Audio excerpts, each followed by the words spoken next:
Hey, it's Greg Stanley, and welcome to the Collector Car Podcast for another fun week. As always, thanks for joining me.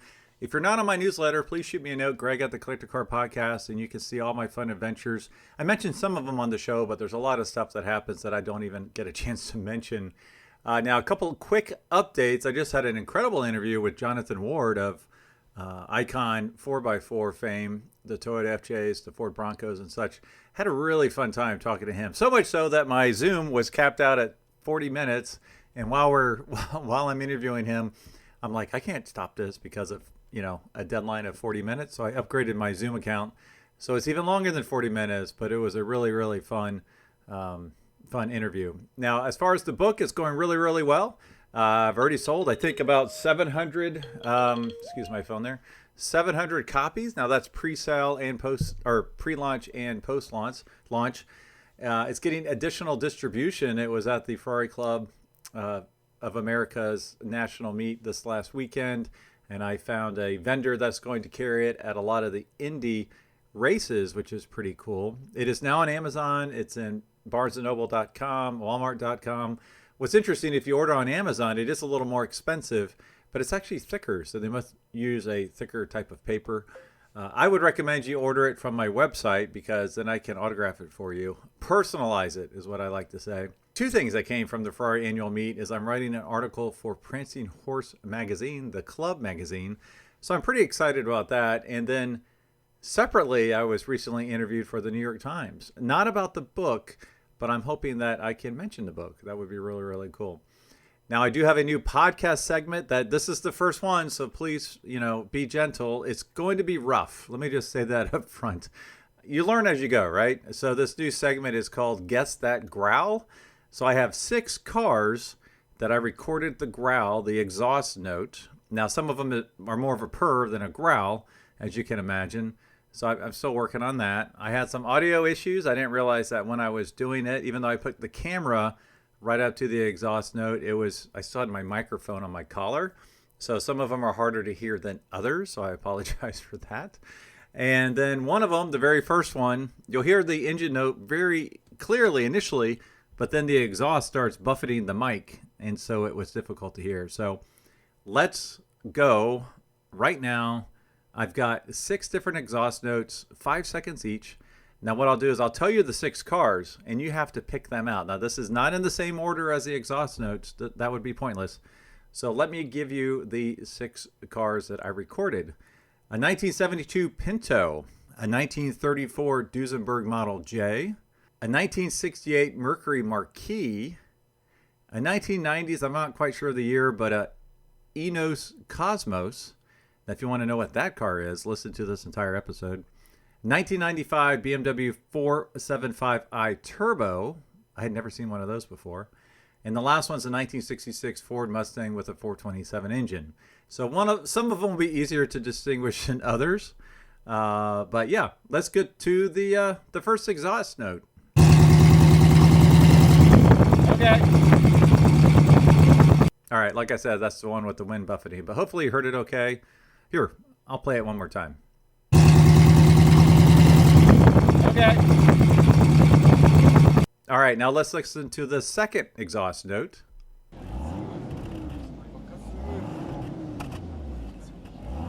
All right, here's the third.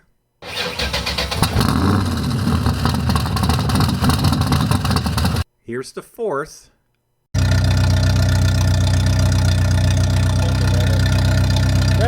Here's the fifth.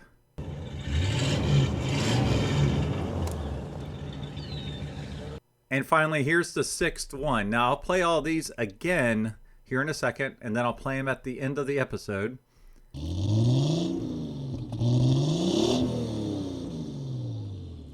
So here's all 6 again. Okay.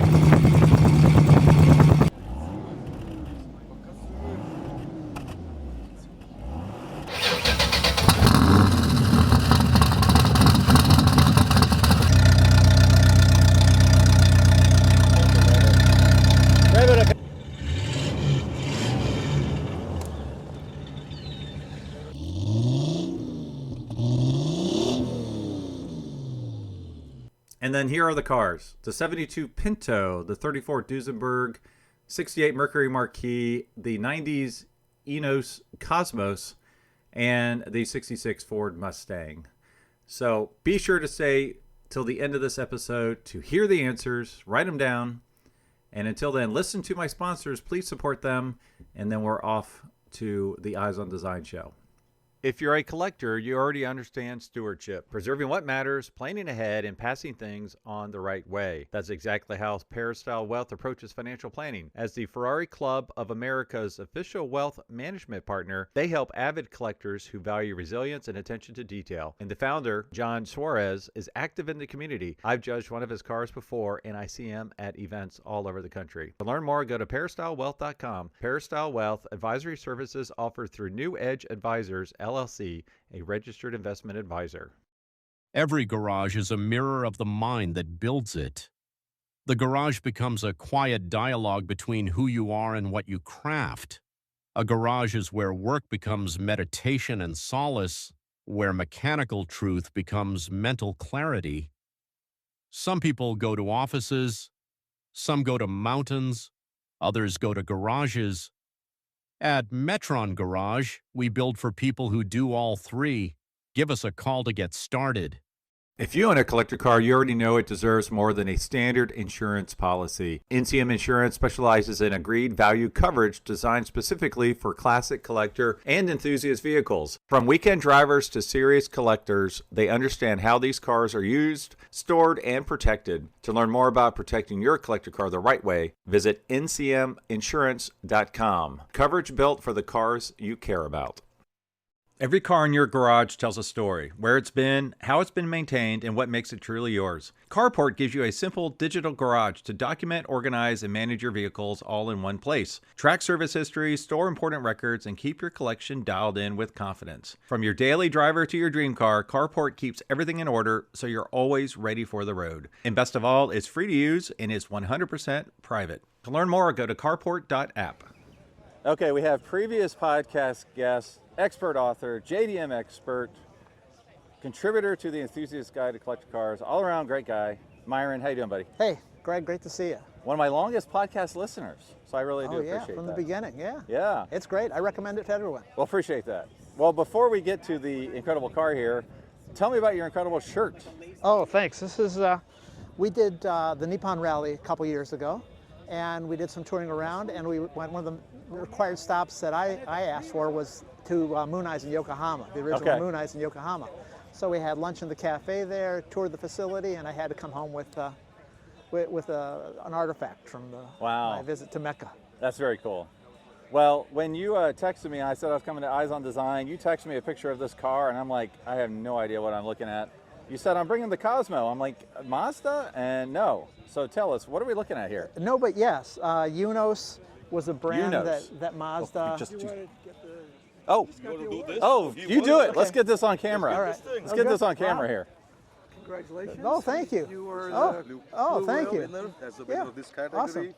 You have this one also for you to do. This will, I will keep it under the wiper. Okay. So you will be invited in the parade. Oh, super. So wait for you to call for 30 number, and you will be going all the way awesome. over there in the Big Boys League. Oh, thank you very much. Thank you so much. And you can Thanks. put that on your, thank you so much, guys and gals. This is awesome. Oh, yeah. And appreciate it. We'll see you up at the judging. And I'll tell Rich that we met. Please. Yeah. Sorry about that. No, this is perfect. This is perfect. Great content. All right. Thank you so much. Thank you. Myron, yeah. Myron. Yeah. Perfect. Great car. Beautiful car. Thank you. Thanks so much. Appreciate it. Thank you. All right. So it's nothing better than to be interrupted to get an award. So that was you know what? absolutely fantastic. I don't come to this event for awards because I love the event. I love the spirit of the event and the judging and the whole spirit behind it, and the beneficiary at the Detroit Institute of Ophthalmology. Because both my wife and my oldest daughter are teachers of the visually impaired, so we come here to support the cause. But yeah, it doesn't hurt, right? So just for audio only, what just happened and what did you win? Just won Best in Class. Best in Class, blue ribbon. You want to put that on the car somewhere? Oh, I can wait. Okay, all right.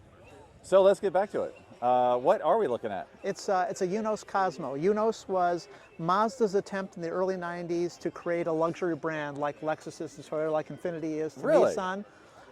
It was a Japanese market. They created a name for the United States called Amati, and they were going to share it. And the Cosmo was going to be their halo car. Unique car, the only car ever built with a triple rotor Wankel engine. So it's got 3 rotors and twin sequential turbochargers. It was the first car offered with Oh my goodness. just mapping technology and things. So it's Oh, just like GPS? GPS, yeah. First car with factory GPS. Wow. Now, do you mind, it's right-hand drive, automatic. Do you mind opening the door, then Yeah, opening sure. the hood so we can see this crazy engine? Sure. Now, how long have you had it? Where did you I've had it for about a year. About a year. I bought it on an online auction site. I've been looking for one, and this one came by, and it met my specs. It was great colors, and the mileage was right, and the price ended up being right. Now, the other thing I love about every time I visit you is, what's the newest car you're currently driving? What year? So the latest, we just bought a 2000, which this is a 90. We just bought a 2000 Will VI, which is a car that my wife saw in the Toyota Museum about a year and a half ago. She asked me why we didn't have one. They just became legal to import, so we have a Will VI now. So your newest car that you drive on a daily basis is a 2000 JDM yeah. right-hand drive car. Right. See, I love that. All right, do you mind popping the hood? Yeah, sure.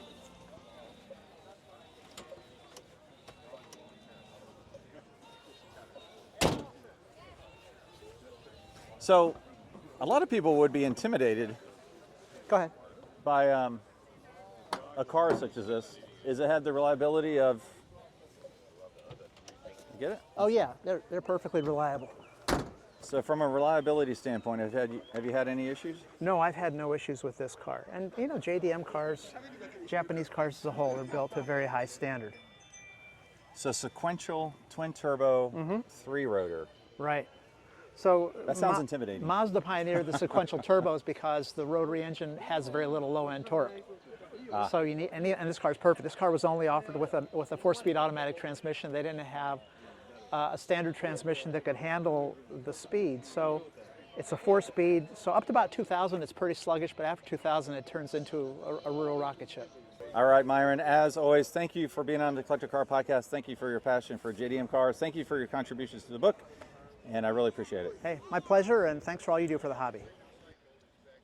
All right, so I have Adam here. Adam, what are you standing in front of? So this is my 68 Mercury Marquis that I've had for probably about 7 years or so. Now, interesting car. You're a younger guy. This is a 68 two-door bench seat. What drew you to this particular car? So I always thought it was just a cool looking vehicle, and there weren't many made, about 3,900 of them that were made in 1968. So I actually have 2, believe it or not. I have this, and I have a Wellington blue and navy blue with a white top as well. I just happened to find 2 at the same time. Now, has this been restored? No, this is all original, about 50,000 miles. Wow, 50,000 miles on it. Original paint, interior, top. Yeah. Wow, how'd you find this? I found it, actually, it was on Facebook Marketplace years ago. Really? Yes. So when you got it, what kind of reconditioning needed to happen? Belts and hoses? Had it sit for 40 years? Was it used daily? It sat for a little while. It needed, I would say, just general stuff, carburetor rebuild, some fuel lines, belts, new AC compressor. But other than that, that's pretty much it. I mean, I polished it, and but the paint's original and the rest of it's original, so that was about it. So what drew you to this car? I just always thought that they had a really neat look with the fastback. It's kind of the waning years of the fastback. 69, the Marquis became a more broad lineup, so Mercury got rid of the park lane. Okay. And the 69, the Marquis was the range topper, 4-door, 2-door. It's 67 was the first year the Marquis was 2-door only. 68, it was still 2-door only. Okay. You could not get a Marquis in 4-door. You had to get the park lane. Now, so what's the difference between the Marquis and the Park Lane? Park Lane was just, they actually had 4-door hardtop of the Park Lane, 4-door sedan, and a 2-door fastback, but it was similar to the Monterey fastback, different roof line than this one actually. So this one has a more formal roof line that was shared with the 67 Fords as well. Now, did this come with a bunch of paperwork and documentation? It didn't come with, well, it came with some of it, but not a heck of a lot. But for Fords, you can go and get a Marty report. After 67 and later? That's right. So thankfully, 1 year later, so I was able to get that and have the window sticker. Now, did you buy it from a collector, or was it like a little old lady that just drove it forever? It was just, I think it was actually somebody who inherited it. Oh, okay. And was selling it and didn't have great pictures. I went to go see it. It was in North Carolina. The car's originally from North Carolina, so that's Wow. where I got it. Now, you mentioned off camera that you have a YouTube channel. What is that? It's called Rare Classic Cars and Automotive History. Oh, wow. So if you want to see interviews with some of the car designers, and I have quite a few vehicles, so this is one of the vehicles that I have, so check it out. Well, and tell us about your watch you have on there. This is a calculator watch because I'm in finance, so you got to make sure that you can count things appropriately. It looks like the 80s watches. It is. They still make them. You can get them on Amazon for about $20. So. Oh, nice. Yeah. Would you mind opening up the interior Yeah, and sure. opening up the engine bay? Take a Yeah. look at this original car. Actually, the trunk as well, if you don't mind. Sure. Oh, wow, beautiful interior. So despite the fact it's the top of the line Mercury, it has crank windows. It does have air conditioning, AM radio, optional power antenna, split bench seat with the fold down center armrest. Wow, this is very nice. Amazingly, power disc brakes and power steering were not standard, so those are options on this car. And yet you do have the factory option tissue box. Yes, I underneath have. there, right? Yes, I have a tissue holder there. Wow. All right, so this must drive like you're on a couch. It does. That was one of the great things about Fords of this era was just the quality overall, the door closures, the ride. It just closes very solidly. I have GM cars as well and Chryslers, but the build quality of these are actually pretty good compared to the GMs and GMs and the Chryslers of the era. Now, what's under the hood? A 390? It's a 390. They came standard with a premium fuel 390. Ford always called it the 4V, 4 Venturi, so 4-barrel carburetor. 315 horsepower. There's an optional 428 for Venturi, but wow. This is so cool to see original. I mean, you got the original padding underneath here. Yeah, that's pretty much all original. It is a newer AC compressor. The one that was on it had given up by the time I had acquired it, but otherwise pretty original. Yeah, very, very cool. And this is external oil filter here? That's a power steering cooler. Power steering cooler, okay. Because you were going to be really driving in a quite sporty manner in your Mercury Marquis. It does have the optional wheel disc too with the red centers. Wow, and it came just like this, huh? Just like this. Wow, great find. Well, thank you so much, Adam. I Thank you. appreciate it. No problem. All right, I have Jay here. Hey, Jay, what are we looking at? What's behind you? Well, this is a 1985 Euro 745i Turbo. Wow, okay. I've never heard of a 745i Turbo. Yeah. How long have you had it? Oh, just a few years now. I saw the car many years ago and kept pressuring the guy who owned it to sell it to me, and finally he did. Okay, now is it pretty much all factory stock? Everything's stock except for I've lowered it a little bit, and it's got some slightly more modern wheels on it. Just I was going to ask make about the ride wheels. a little bit more enjoyable, yeah.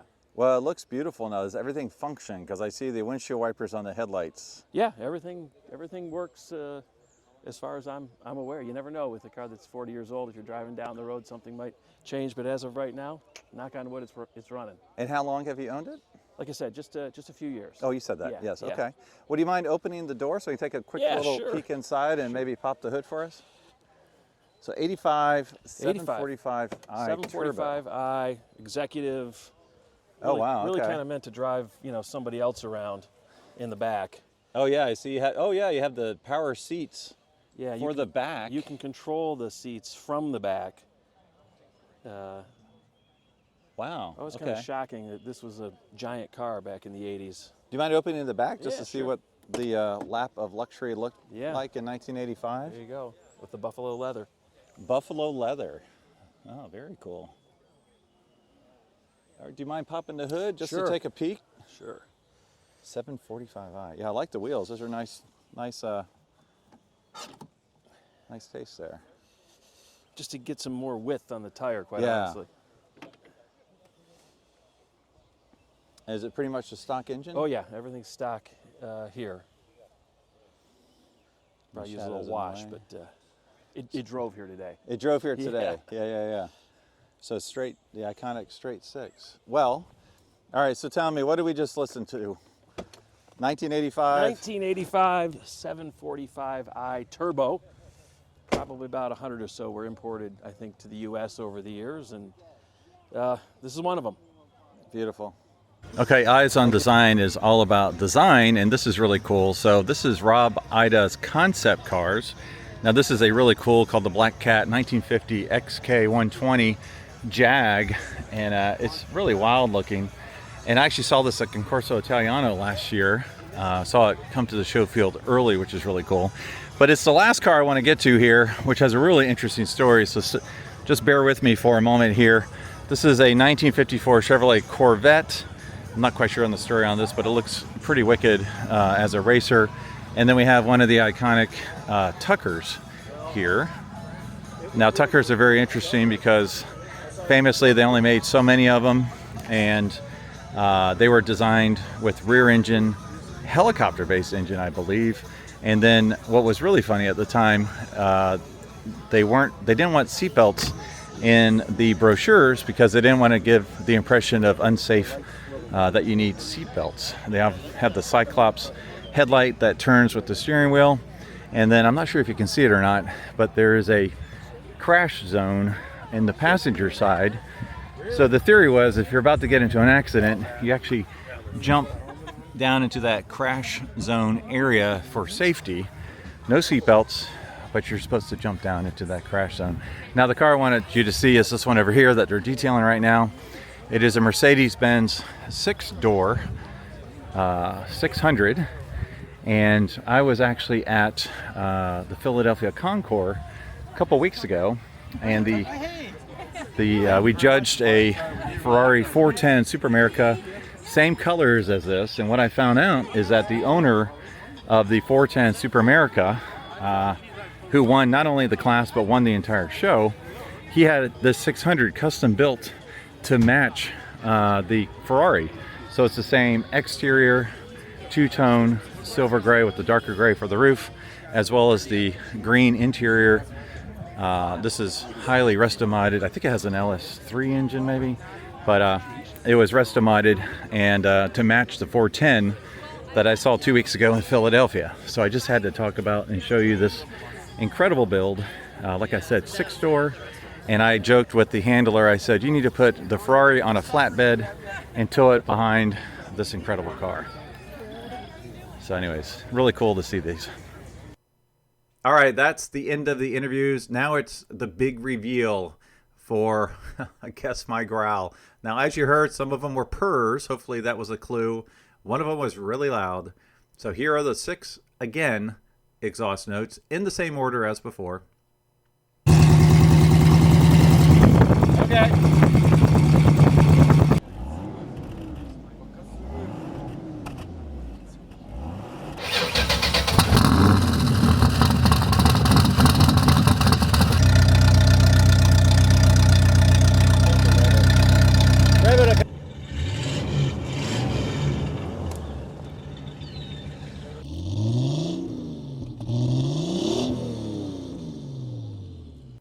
And again, those were 1972 Pinto, 1934 Duesenberg Model J, 1968 Mercury Marquis, a 1990s Eunos Cosmos, which Myron explained what that was. That was a totally new car for me.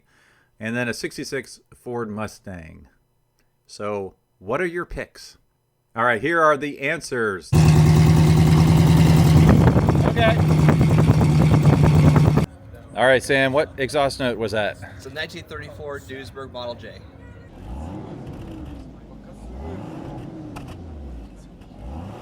Okay, you're correct. That was very smooth and quiet. Now, what was that? It's a 1990 Eunos Cosmos with a 20B triple rotor engine. Twin turbo. Twin sequential turbos. That's awesome. Thanks, Myron. My pleasure.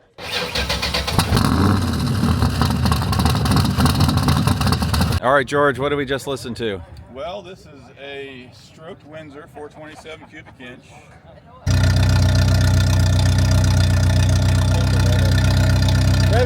All right, what did we just listen to? 1972 with a 2300 engine. So that's a straight 4. Yes. And it's an automatic. Yes. Perfect. Thank you.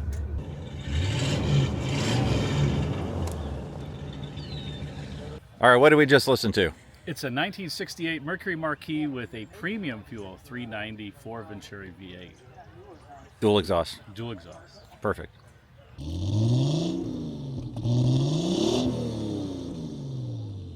All right, so tell me, what did we just listen to?